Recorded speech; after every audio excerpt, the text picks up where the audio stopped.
I turned 62 on a Sunday and set 6 plates anyway. Maple Ridge is the kind of Ohio cul-de-sac where the lawns line up like they practiced, where neighbors wave even when they're mad about your leaf blower. I ironed a tablecloth I hadn't touched since my wife's memorial, polished my late father-in-law's old clock until the brass caught the afternoon light, and pulled a pot roast at precisely 6 p.m. because punctuality is the last religion I still keep. By 7:15, the gravy had skinned over. By 9:10, the ice in the highball glasses became little islands. At 9:30, the clock in the hallway chimed like a polite reminder that no one was coming. I told myself they were stuck at the airport. I set my phone face down so I wouldn't watch the screen not light up. That lasted 3 minutes. When I finally checked, there wasn't a missed call or a "so sorry" running late. Instead, there was Brandon, my son-in-law, posing shirtless in Maui. "Drink up," captioned. "Perfect family time with the people who really matter." He tagged my daughter, Emily, his parents, his sister, and the resort. He didn't tag me. Of course he didn't. I stared at the photo long enough to inventory everything wrong with it: the $18 pineapple cocktail, the watch he can't afford but somehow wears, the way Emily's smile stops before it reaches her eyes. The comments were a chorus. Family goals. So blessed. Social media is a publicist for toxic people. I texted Emily anyway. Me: "Hey kiddo, everything okay? We're set here. Roast is perfect." Emily: "Dad, I'm so sorry. Work emergency for Brandon." Me: "In Maui?" Emily: "It's complicated. He says we need to focus on our nuclear family unit during stressful times." Rain check? I looked at nuclear family unit like it had wandered in from an HR manual. Emily is a pediatric nurse. She doesn't talk like that. She talks about stickers and tiny IVs and which kid told the best knock-knock joke. That sentence had Brandon's fingerprints all over it. The phone rang. "Brandon." "Tom," he said, smooth as new asphalt. "I need you to stop the guilt trip stuff. Emily has a husband now. Real responsibilities. Birthdays are nostalgic. We're building new traditions." I kept my tone flat. "That why you posted the people who really matter while you skipped my dinner?" "Don't be literal," he said, laughing. "Look, you're old school. Boundaries, right? Set some. Stop being an enabler for your daughter's attachment issues." There it was. Gaslighting with vocabulary he found on a podcast. A narcissist loves a glossary. "Got it," I said. "Boundaries." He paused, surprised I wasn't arguing. "Narcissists expect fire. They don't know what to do with quiet." "Great. We're aligned," he said, eager to hang up. "One more thing," I said. "There's a file I've been meaning to update. My will, beneficiaries, how we handle bank accounts. The boring stuff. I'll make sure it reflects my new boundaries." He stopped breathing into the phone for a second. "Tom, don't be dramatic. You're not punishing Emily because we missed a pot roast." "I'm not punishing anyone," I said. "I'm documenting." He muttered something about poor reception and killed the call. I put the phone down where the head of the table usually goes, sat in my dead wife's chair, and listened to the house settle into itself. When grief was new, that sound could break me. Tonight it made space. I pulled out a yellow pad and wrote 3 lines like a checklist. Social posts, time-stamped. Messages, save screenshots. Money trail, gather written evidence. Under the money trail, I added, Emily's name remains primary in will. No joint access for Brandon. My banker taught me decades ago. Verbal promises are sand. Paper is concrete. If you keep concrete in reach, men like Brandon eventually trip over it. Another text arrived from Emily. Bubbles hesitating like she was afraid of her own father. Emily, Dad, can we talk when we're back? It's just, Brandon's clients expect 24/7s, and I don't want to start a fight on your birthday. Me, I love you. No fight. We'll talk when you land. Emily. We land Saturday, 3:47 p. M will grab an Uber. I stared at the 3:47 like it meant something. Maybe it already did. I opened my email and started a draft to myself with the subject, written evidence. I attached screenshots of the Maui post, our text thread, and a PDF of the last will revision with a note to call Ava Morales, a lawyer I'd met at church who once gave a talk about coercive control and how it rides on top of money. I CC'd no one. I don't perform decency for an audience. Then I walked the plates back to the cupboard, wrapped the roast for the freezer, and wiped down the tablecloth until the wax from the unused candles shone like I'd done something right today. Through the blinds, I could see Mr. Whitaker's porch light blink off across the street. People age into different religions. Mine is this: when someone shows you who they are, you write it down and you keep the paper. I'm done being the nice dad who swallows disrespect because it looks better on a holiday card. I'll set boundaries with pens, dates, and signatures. When they come home, they can keep the Uber. I don't threaten. I document. 3 days passed after the empty birthday table, and I tried to convince myself it wasn't personal. Maybe the flight got delayed. Maybe Brandon's real estate emergency had been real after all. Denial, I've learned, is just politeness stretched too far. On Wednesday night, while I was rinsing dishes that no one had eaten from, the phone rang again. Brandon. I let it buzz twice before I picked up. "Tom," he said, using that tone people save for customer service complaints. "We need to talk." "Sure," I said. "You missed quite a dinner." "Yeah. About that look. You can't take these things so emotionally. Emily's got a demanding job, and I'm scaling my business. You're retired. You have time. We don't." I set the sponge down. "I invited you both because I wanted to celebrate with family, not because I'm lonely." He laughed softly. "You are lonely, Tom. And that's fine. Happens at your age. But Emily can't keep feeling guilty every time you expect her to drop everything for you. You've got to stop being an enabler for that old attachment pattern. Therapy 101, man."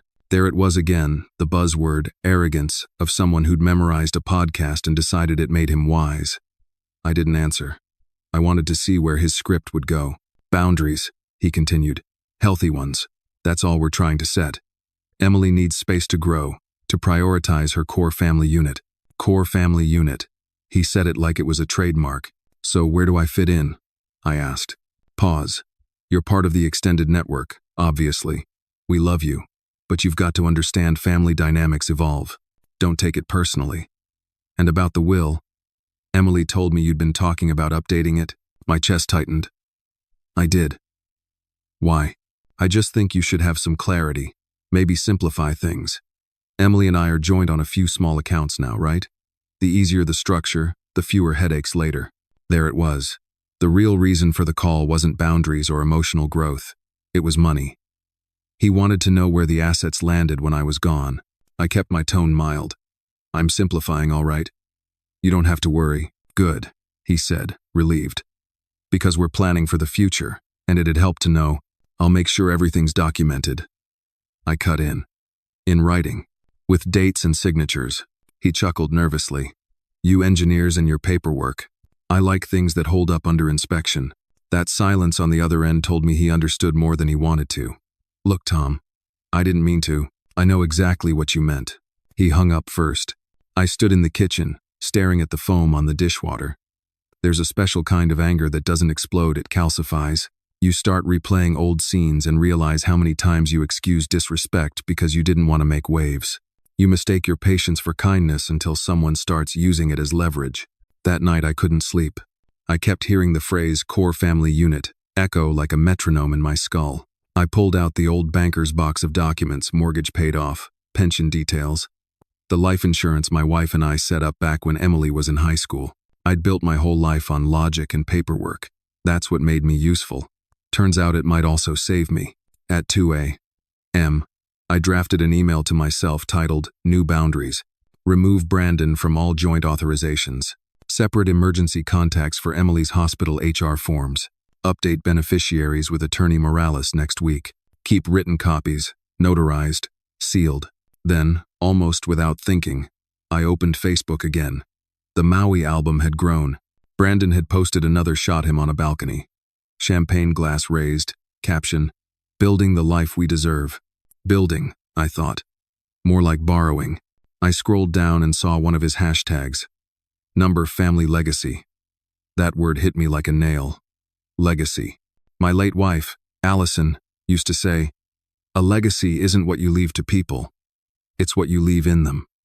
Brandon clearly never got the memo. By dawn, I'd printed every relevant screenshot and clipped them with a note. Financial motive, suspected manipulation. I sat back, rubbed my temples, and whispered to the quiet house.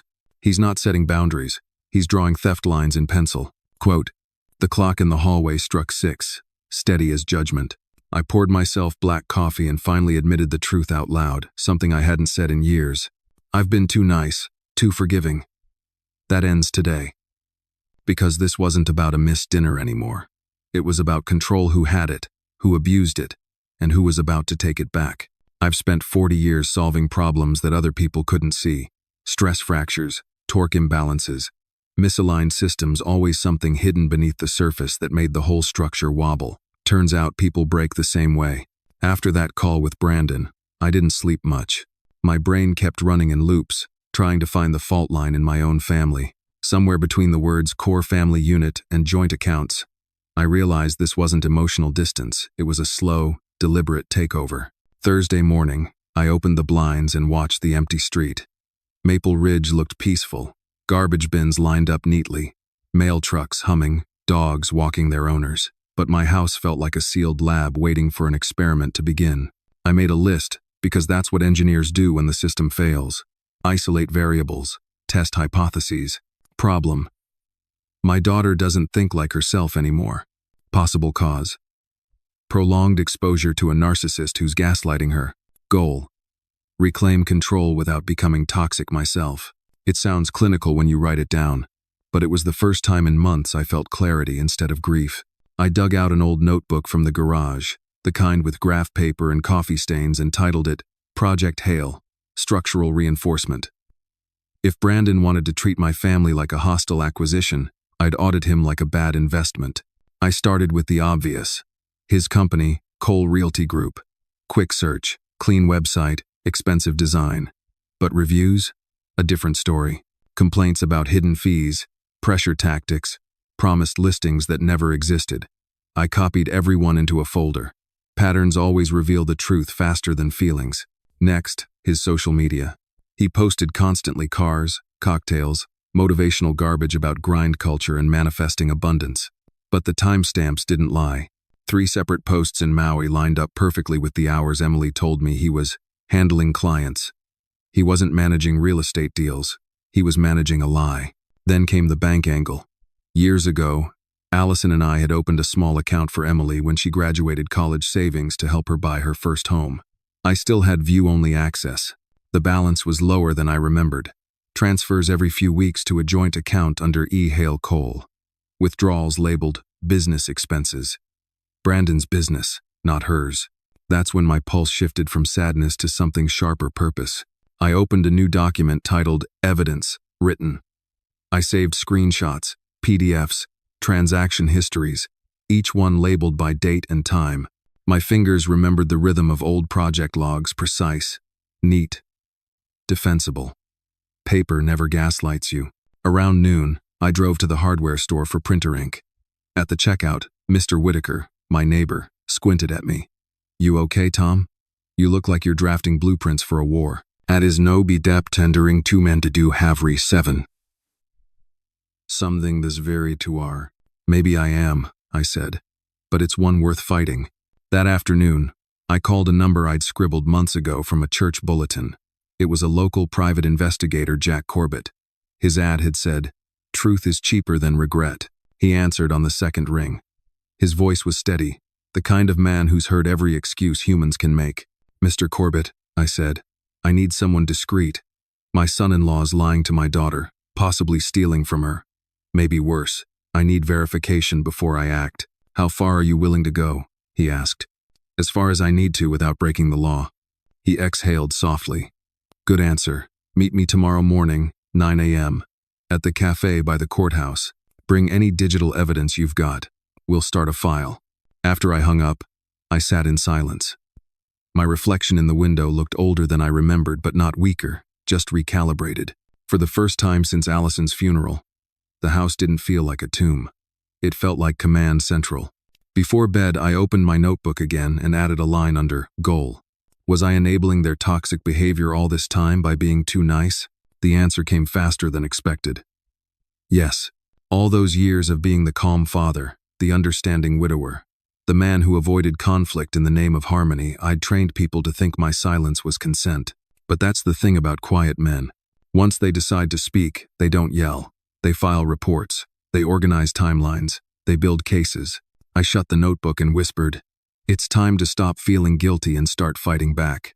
The clock struck 11, steady and measured, like it approved the plan. And for the first time in a long time, I slept through the night. Jack Corbett didn't look like the detectives you see in movies. No trench coat, no fedora, just a worn leather jacket and eyes that seemed permanently half amused, half tired. When he shook my hand outside the cafe, he looked me up and down like he was measuring my resolve. "You're the engineer," he said. "You'll like the way I file things neat and labeled. To then Pawson's replation be accrayed from the causers." By the time we sat down, I'd already slid him a manila folder full of screenshots, bank statements, and the printouts from Cole Realty's complaint section. He flipped through them slowly, occasionally making a low whistle. "You've done half my job already." "Quite. Old habit," I said. "I like systems that make sense." Jack sipped his coffee. "Then you'll hate what I'm about to show you." He opened his briefcase and pulled out a second folder thicker, tabbed with color codes. "This is preliminary. Public records, credit reports, social media cross-checks. I haven't even started the deep dive yet." I took a breath, bracing myself the way you do before a bad test result. "Start with money," I said. "Always the cleanest data." Jack nodded. "Your son-in-law's carrying about 47 grand in credit card debt, spread across 6 accounts, 3 loan rejections this quarter alone, and 23,000 owed to a casino collection agency out of Reno." He turned a page and tapped the header. "Pacific Star Gaming, Collections Division." I stared at the number. "He told Emily he'd been saving for a down payment." "Technically true," Jack said. "Just not on a house." He moved to the next section, employment records. "His real estate license has been suspended twice for unethical marketing practices, currently on probation. He's still selling properties, but he's one violation away from losing the license altogether." That one hit like a cold slap. I imagined Emily bragging about his top seller awards while he was juggling complaints and lies. Jack flipped another tab. Social behavior. His tone darkened. Pattern of dating upward. Engaged once before to a pharmacist who broke it off after finding gambling debt. Frequent use of luxury resorts. Paid on joint cards, not his own. And, he paused, affair potential confirmed. He slid across a small stack of photos. They were time-stamped in the early hours, 2:47 a.m., at a Maui casino, the same night Emily had texted me that she was exhausted from a family dinner. There was Brandon, laughing with a woman who looked mid-30s, sharp suit, expensive nails. Next page, the same woman entering an elevator with him at 2:59. Another still. Her room number, 847. "She's listed as Tiffany Chen," Jack said. "Local real estate investor from Honolulu. He met her 2 months ago at a conference." For a second, my throat closed. It wasn't jealousy, it was the insult. The idea that my daughter was sleeping in a hotel bed alone while her husband was gambling and cheating upstairs. I leaned back, the cafe noise blurring into static. Jack's voice brought me back. "He's smart enough to keep it technically clean. All public spaces, no traceable transactions beyond the casino chips. But the pattern's clear. What about the bank transfers?" I asked. Jack pulled out the final section. Cross-checked. He's been moving money out of Emily's savings into a joint account, then into a business checking account that only lists his name. Classic, financial isolation tactic. The IRS might call it creative bookkeeping. I call it theft in slow motion. I looked at the documents spread across the table. Numbers, signatures, photographs, pieces of truth that lined up too perfectly to ignore. Jack's tone softened. "You were right to check, but I've seen this before. When the narcissist's mask breaks, they escalate anger, guilt trips, threats. You'll need more than evidence. You'll need a plan." "I have one," I said quietly. "A simple presentation. Like any project data. Logic, sequence." He raised an eyebrow. "You're going to confront him?" "Yes, publicly, safely, with witnesses." He zipped the folder closed. "Then I'll make sure everything in here is admissible. If it goes to court, you'll want a chain of custody." That phrase, chain of custody, sounded like armor. I paid for our coffees, even though he protested. "Consider it a down payment on the truth," I said. Back home, I laid the new folder on my kitchen table. The tabs caught the morning light: financial, professional, personal. 3 neat columns of ruin. I spent hours rearranging pages, rehearsing the order. Debt first, ethics second, betrayal last. The engineer in me liked symmetry. When I finished, I wrote a single line on the first page. He lied about everything except who he really is. Then I looked at the clock. Friday, 3:47 p.m. The same number again, blinking back at me from the oven display. Maybe it was coincidence. Maybe it was a countdown. Either way, the ice was cracking, and beneath it, something colder and stronger was finally waking up. When I woke up Saturday morning, the sky over Maple Ridge looked washed out and gray, one of those Ohio mornings that makes you wonder if the sun just gave up trying. I brewed coffee strong enough to stand a spoon in and sat at the kitchen table, staring at the manila folder like it was a live wire. Every page inside it was numbered, labeled, and cross-referenced. Debt, licenses, affairs. I'd arranged it like a courtroom exhibit. Because that's how my mind works. Control the variables, and you control the outcome. But control isn't just paperwork. It's presentation. I hadn't cared much about how I looked since Allison died. Most days, I threw on whatever flannel was clean and let my hair go to war with gravity. But when you're about to confront a narcissist in public, you can't look like the broken man they think you are. You have to look like the version of yourself they can't manipulate anymore. So I started rebuilding from the outside in. I walked into Charlie's barber shop, the same one I'd been going to for 15 years. Charlie looked up from his chair and squinted. Well, look who decided to rejoin civilization. What's the occasion? Family reunion, I said. Sort of. He smirked. How short we talking? Fresh start or midlife crisis? Somewhere between both. Thanks to what? When he finished, I barely recognized myself. The man in the mirror had edges again, clean lines, sharp jaw, not the soft outline of grief. I tipped him double. Next stop was the dry cleaner. Mrs. Kim ran her eyes over my navy suit like a doctor diagnosing neglect. Too long in closet. Needs pressing. Little tailoring, yes? Yes, I said. Big week ahead. She smiled knowingly. Then you wear this like armor, Mr. Hale. Armor. That was exactly what it felt like. Back home, I trimmed my nails, cleaned my glasses, and polished my shoes until they reflected the kitchen light.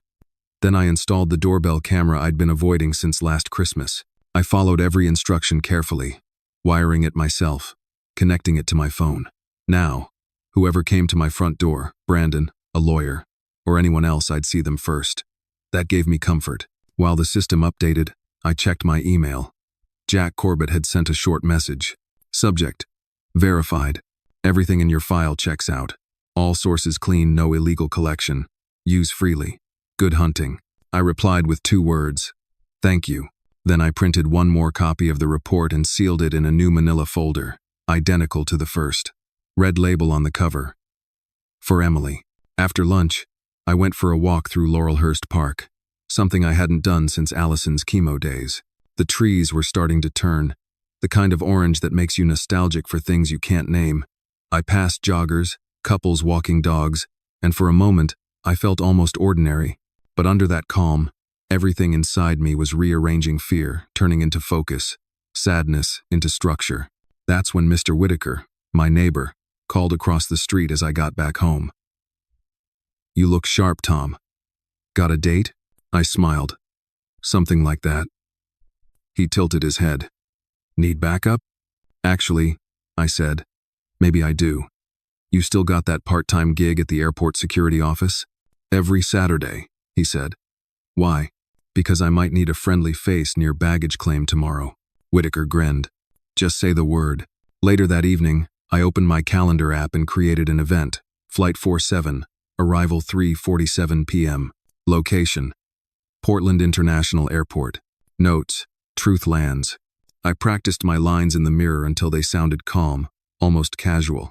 Derek, I have something for you. Emily, you should probably see this too. Not rage. Not revenge. Just the steady delivery of facts. At 9 p.m., I laid everything out on the dining table, 2 folders, one for me, one for Emily. Next to them, I placed the silver pen Allison had given me when I retired. Engraved on the side, precision is kindness. Before heading to bed, I walked to the mantel where her photo still sat, her smile soft and unjudging. I know you'd tell me to stay calm, I whispered. Don't worry, I'm calm, but I'm also done being silent. When I switched off the light, I didn't feel like a victim anymore. I felt like an engineer with a finished blueprint. Tomorrow, at 3:47 p.m., construction would begin. Portland International smelled like coffee, sanitizer, and jet fuel. Three things that don't belong together but somehow always do. I arrived an hour early, suit pressed, folder in hand, heart steady. The clock on the wall read 3:47 p.m., glowing like a secret code. Flight 47 had landed. Families gathered by the railings, holding flowers, balloons, cardboard signs. My sign was just a manila folder with a red label. Not cheerful, but honest. They came through the gate in a cluster, Brandon, walking a few steps ahead, already scrolling through his phone.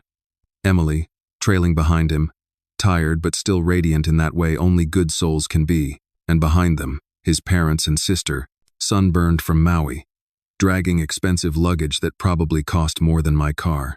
Emily spotted me first. "Dad?" Her voice was bright, surprised, maybe even relieved. I smiled.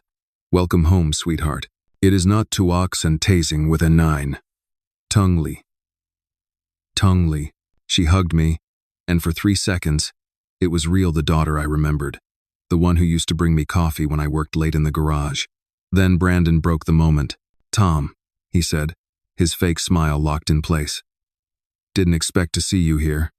We were going to grab an Uber." "I know," I said, "but I thought we could sit for a minute. There's a cafe right over there." His parents exchanged polite glances. "Oh, that sounds nice," his mother said, trying to smooth the air.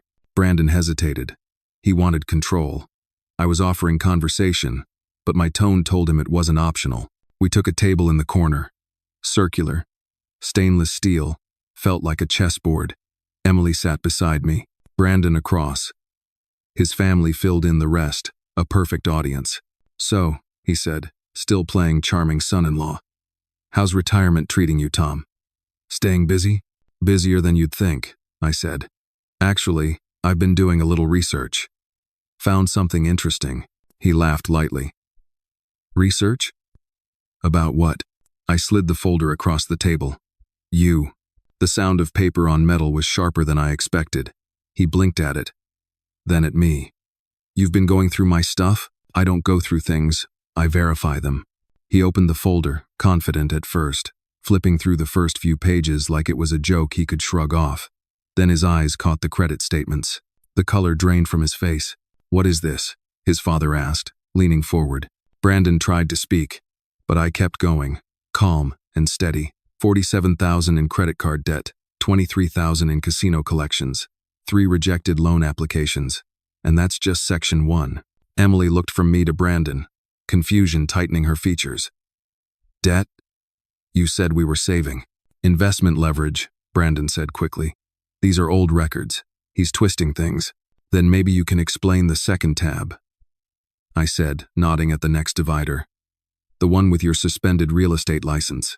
Brandon's sister frowned.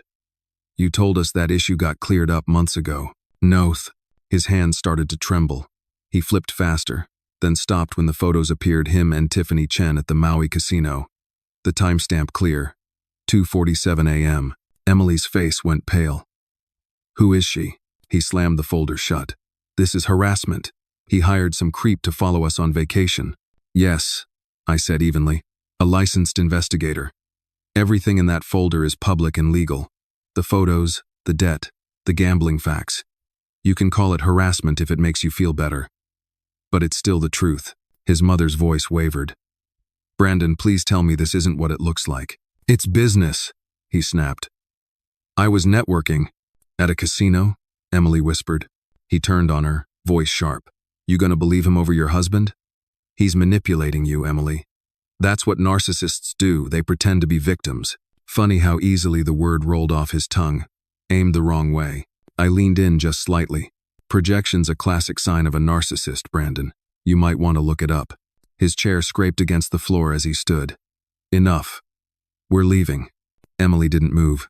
She reached for the folder, pulled it close. "No, we're not." For a moment, everything went quiet. You could hear the espresso machine hissing across the cafe. She opened the folder herself, scanned the documents, saw the hotel room records. Her hand went to her mouth. "Room 847, she whispered. "You said you couldn't sleep." You said you were reading. Brandon's father sat back, disgusted. Son, you lied to all of us. Emily's next motion was slow, deliberate. She slipped her wedding ring off and placed it beside the folder. The sound of metal on metal, tiny, final. 6 months, she said softly, and every day of it was a lie. Brandon reached for her arm, but I stood, stepping between them before he could. Don't, I said. My voice wasn't loud, just anchored. You've said enough. Security started watching from a distance. His mother whispered something to him, something that sounded like shame. Emily rose, clutching the folder. Her eyes were wet but steady. I'm going home, Dad. I nodded. Let's go. Behind us, I heard his voice crack, desperate, angry. You'll regret this. You'll both regret this. But I didn't even turn around. Some people mistake volume for power. The real power is in walking away with the truth in your hands. As we stepped into the parking garage, Emily leaned into me, her voice barely above a whisper. You knew, didn't you? I suspected, I said. Then I confirmed. She looked at the folder, then back at me. Thank you for not yelling. He would have used that against us. I know, I said. That's why I didn't bring fire. I brought evidence. They're given Provolone better. The door shut behind us, sealing off the noise of the terminal. For the first time in months, I felt oxygen in my lungs. The clock on the dashboard read 4:17 p.m. The storm was over, and for once, the wreckage wasn't mine. The drive home from the airport was quiet, except for the sound of tires on wet pavement. Emily sat beside me, staring out the window. The manila folder clutched to her chest like a life vest. She didn't cry at first. It took almost 10 miles for the silence to crack. He said he loved me, she whispered. But it was all strategy, wasn't it? Every word, every rule about boundaries and self-growth, just control dressed up as therapy talk. I didn't answer right away. You don't argue with heartbreak. You just steer. Let the road do the talking. By the time we reached Maple Ridge, she was trembling. I unlocked the door and guided her to the kitchen, the same table where I'd eaten alone on my birthday. Only this time, the chairs weren't empty. She sat across from me, fingers tracing the edge of the folder. What happens now? She asked. Now, I said. We get you free. That night, Brandon started his campaign of chaos. Texts first, apologies, excuses, threats, apologies again. A carousel of manipulation. You'll ruin everything we built. You're overreacting. Your father is poisoning you. I still love you, baby. When she didn't respond, the emails began. Then the calls blocked numbers. Voicemails that shifted from love bombing to rage in seconds. I showed her how to save each one. Document timestamps. Backup messages to the cloud. She asked why. Because men like him rewrite history, I said. We'll make sure the record stays straight. By Monday morning, I'd already made an appointment with Ava Morales, an attorney I'd met at church. She specialized in coercive control, financial abuse, and restraining orders, the kind of battles most people don't want to talk about. Her office was in a converted townhouse near downtown Columbus. When we arrived, she greeted Emily first, not me, which I respected. You must be Emily, she said. I read the summary your father sent. You've been through a lot. Emily nodded, her voice still raw. I just want it to stop. Ava smiled gently. Then let's make that happen. She listened for nearly an hour, while Emily explained everything: how Brandon had convinced her to merge finances, to reduce contact with me, to see my calls as emotional pressure, how he'd rewritten her language until she didn't sound like herself. Ava took notes the whole time, eyes sharp behind soft empathy. When Emily finished, Ava closed the notebook. Here's what we'll do. Step 1. File for a temporary restraining order. That stops the calls, the emails, the stalking. Step 2. Secure your bank accounts. We'll freeze any joint access today. Step 3. Start divorce proceedings under the Ohio Safe Financial Separation Act. That'll protect your credit and ensure his debts don't follow you. Emily looked stunned. Can we really do all that so fast? Ava nodded. Control moves fast. So does freedom when you push back. I liked her immediately. No dramatics, no pity, just precision. When we left, Emily looked lighter, like she could finally breathe again. I walked beside her in the parking lot, the autumn air sharp but clean. Dad, she said quietly, why does she do this kind of work? She could make more money doing corporate law. I told her I didn't know, but 2 days later, When I went back alone to drop off more documents, I found out. Ava and I ended up talking after hours. Just two tired people comparing battle scars. She told me her mother had been in the same kind of marriage 30 years ago. My father was a textbook narcissist, she said. He used money as a leash and guilt as a weapon. My mom didn't have anyone to step in for her, so I decided I'd be that person for someone else's daughter someday. There was no performance in her voice, just a quiet steadiness I'd come to recognize the tone of someone who's lived the pain she's fighting against. She smiled faintly. So when you called, Mr. Hale, I didn't take the case for the fee. I took it because I knew exactly what Emily needed, a clean exit and a paper trail no one could twist. For the first time since the airport, I felt something close to gratitude instead of anger. You might have just saved her life, I said. Ava shook her head. No, you did. You built the evidence. You believed what you saw instead of what he told you. That's rare. When I got home, Emily was in the living room, shredding old photos of her wedding. She looked up and smiled faintly through the tears. Ava's incredible, she said. She is, I agreed. But she also reminded me of something important. What's that? That this isn't just revenge, I said. It's repair. I had likely. That night, the house didn't feel haunted anymore. The lasagna dish I'd never cleaned still sat on the counter from my birthday, but I left it there on purpose, a relic of a night I stopped waiting for people who didn't show up and started fighting for the ones who still could be saved. And as I turned off the lights, I noticed the clock on the wall again. 3:47 a.m. It made me smile. Same number, different meaning now. The time, truth, started working in our favor. By February, the snow had started to melt along Maple Ridge. The front yard that once looked like a graveyard for broken plans was waking up again. Patches of green showing through, the faint promise of spring. Inside, the house finally felt like a home instead of a museum of what I'd lost. Emily had moved back in for a while, just until things settled. She took the guest room, but most nights we ended up talking in the kitchen long past midnight about Mom, about her childhood, about how she hadn't even realized how deep Brandon's control had gone until she left. He didn't hit me, she said once, stirring her tea. So I kept thinking it couldn't be abuse. But it was, wasn't it? I nodded. He hit your confidence. He hit your boundaries. He hit everything that made you you. That counts. That seemed to click for her in a way nothing else had. You could see her posture change, like her spine remembered how to hold its own weight again. Ava's restraining order went through within a week. The police served Brandon at his office in front of his coworkers. He tried to spin it as a misunderstanding online, but it didn't last. The state real estate board reviewed his case again once Ava submitted the financial evidence, and his license was permanently revoked. One of his clients even filed a fraud claim after seeing his name in the news. It wasn't revenge anymore, it was accountability. Every time I thought it was over, another layer of rot surfaced. Fake business loans, stolen credit cards, debts hidden under aliases. But this time, none of it scared me. I'd seen the worst already. The truth was steady ground. Emily started therapy with a trauma counselor Ava recommended, learning about gaslighting, trauma bonding, and self-worth recovery. She said it felt like someone had finally handed her the manual to her own brain. And me? I started therapy too. I'd spent so long trying to fix things for everyone else that I'd forgotten what it meant to process my own anger. My therapist, a calm guy named Ron with kind eyes, said something that stuck with me. You can't rebuild peace on the same foundation where the abuse lived. You have to pour new concrete. So, I did. Literally, I tore up the cracked patio in the backyard, the one Brandon had once offered to help me redo. Emily helped me mix the new cement. We poured it together on a Saturday morning, our hands steady, the air cold but bright.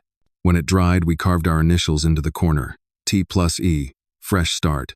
That night, she brought home a small chocolate cake from the bakery downtown. On top, in neat cursive frosting, it said, "Happy birthday, Dad. 63 and rebuilt." I laughed when I saw it. "You didn't have to do this." "I did," she said.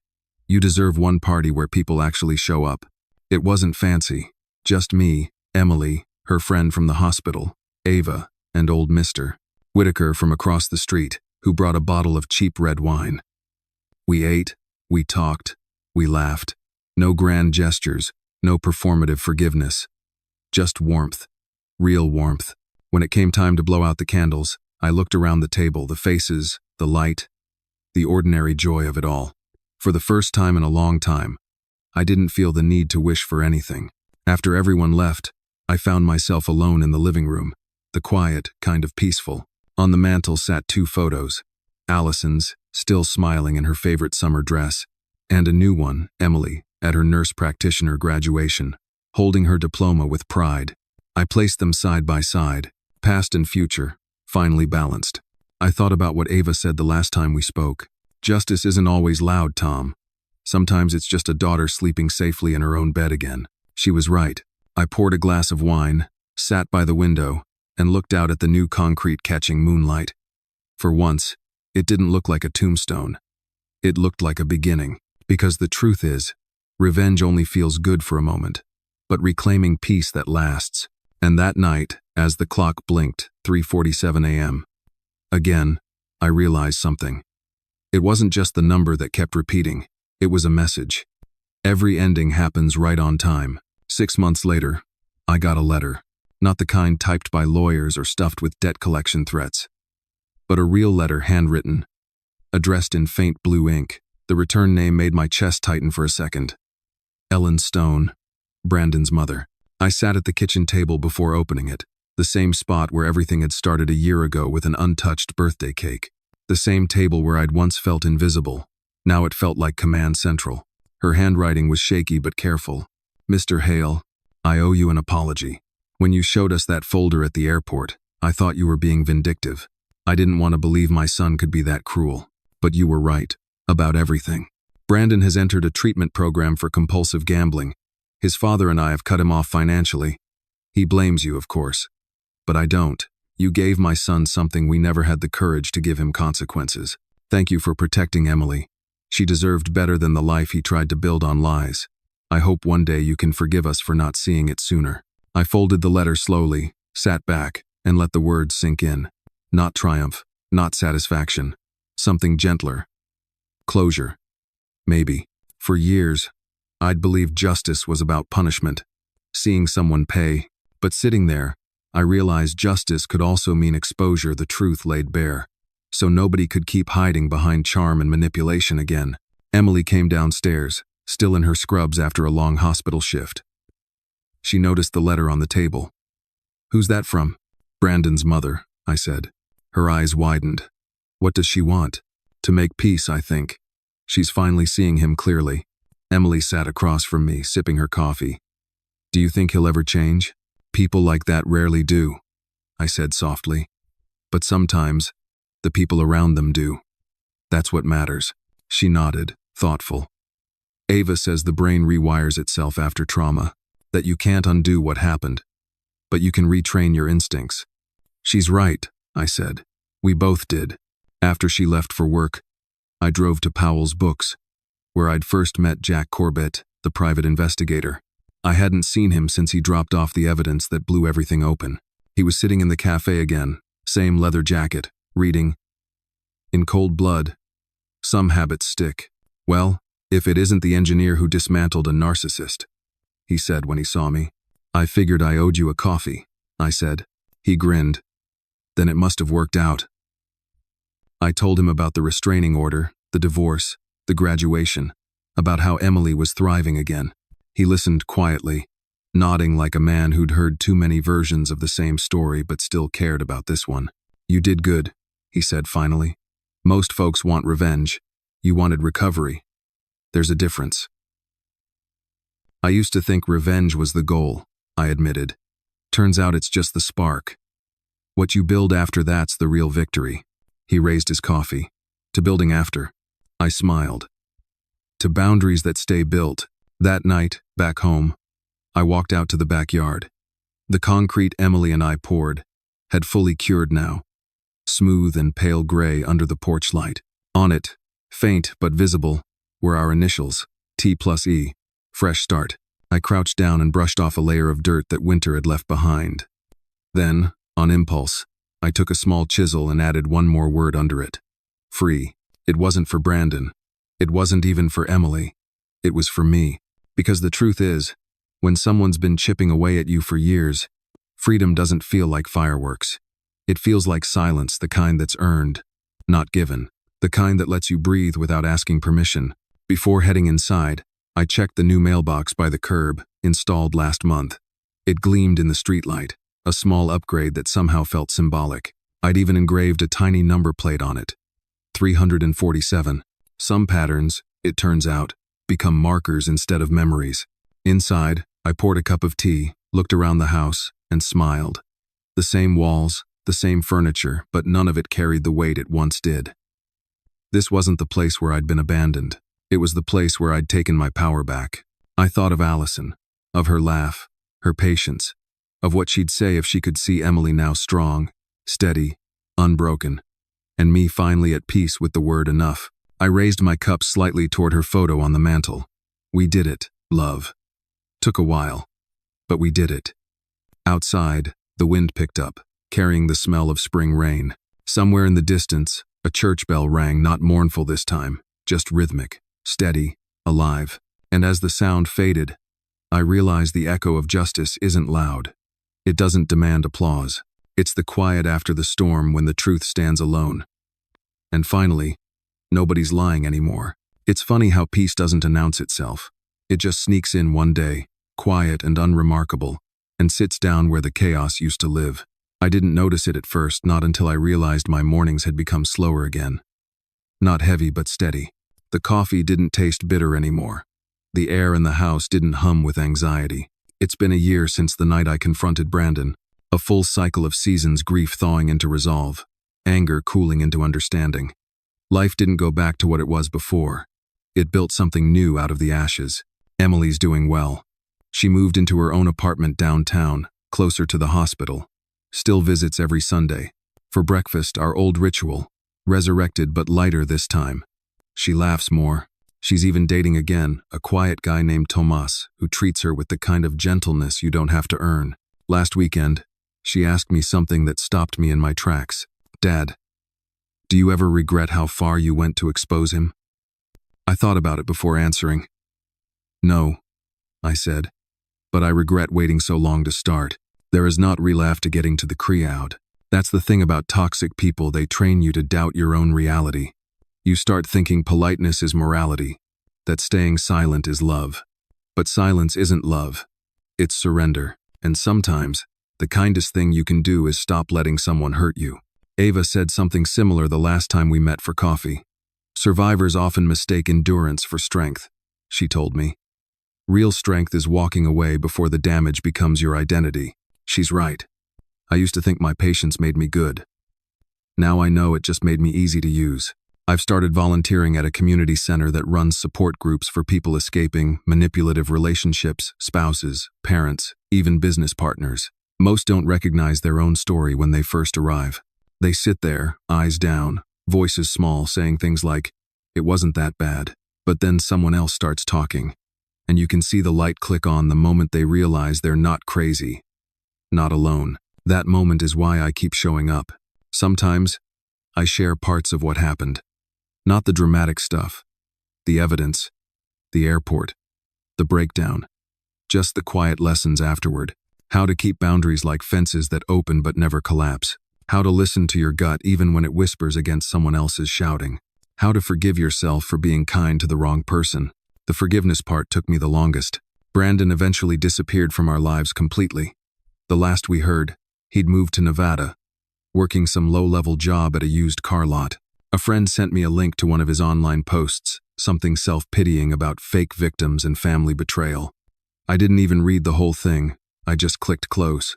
That was the moment I realized the story wasn't his anymore. It was ours. I still visit Allison's garden every week. The roses have finally filled out again after 2 winters of neglect. Emily planted a new one this spring, a pale yellow hybrid called Peace. It blooms slower than the others, but when it opens, it's beautiful, in a quiet, stubborn way. The other day, while trimming the stems, I caught myself thinking about how everything in life has a pattern: growth, loss, repair. Even the ugliest seasons leave behind something that feeds the next. Maybe that's what healing really is. Compost made from pain. People sometimes ask me if I hate Brandon. The truth is, I don't. Hate keeps you tethered to the story you're trying to escape. He taught me something. In his own destructive way, what manipulation looks like, how it sounds, how it disguises itself as love. Knowing that means it can never touch us again. If I had to sum it all up, I'd say this. You can't always choose what breaks you, but you can choose what you build afterward. And sometimes, the rebuilding is the real revenge. Last night, before bed, I walked out to the backyard one more time. The cement we poured T+E, fresh start. Free was still there, faintly weathered but solid as ever. I brushed a bit of dirt off it and smiled. Not because I was proud of the pain that got us here, but because I finally understood why it happened. All those months I thought I was fighting for justice. I was really fighting for peace. For my daughter's voice. For my own. For a family built on truth instead of fear. And I guess that's the final irony after the fire, after the wreckage, after the long road through courtrooms and therapy and silence. The thing I'd been searching for wasn't vengeance. It was home. If there's one thing this whole story taught me, it's that protecting your peace isn't selfish, it's survival. For years, I thought being patient made me a good father. That forgiveness meant letting people back in no matter how many times they crossed the line. But the truth is, patience without boundaries is just quiet destruction. You can love someone and still walk away from their chaos. You can be kind and still say no. The biggest lesson I learned is that no is a complete sentence. You don't owe anyone an explanation for choosing calm over conflict or truth over comfort. The moment I stopped chasing approval and started demanding respect, life got quieter but better. Peace isn't loud. It doesn't clap back. It just stays, once you clear out everything that tried to destroy it. If you're reading this, and you've ever been gaslit, guilt-tripped, or told that your feelings were too much, listen carefully. You're not crazy for wanting honesty. You're not weak for leaving people who drain you. Healing starts the day you decide you've had enough. So tell me, was I wrong for finally standing up to someone who kept crossing the line? Would you have confronted him the same way, or just cut him off quietly and moved on? And if you've ever had to deal with a toxic partner or a manipulative in-law, I'd love to hear how you handled it. What was your turning point the moment you realized your peace mattered more than their approval?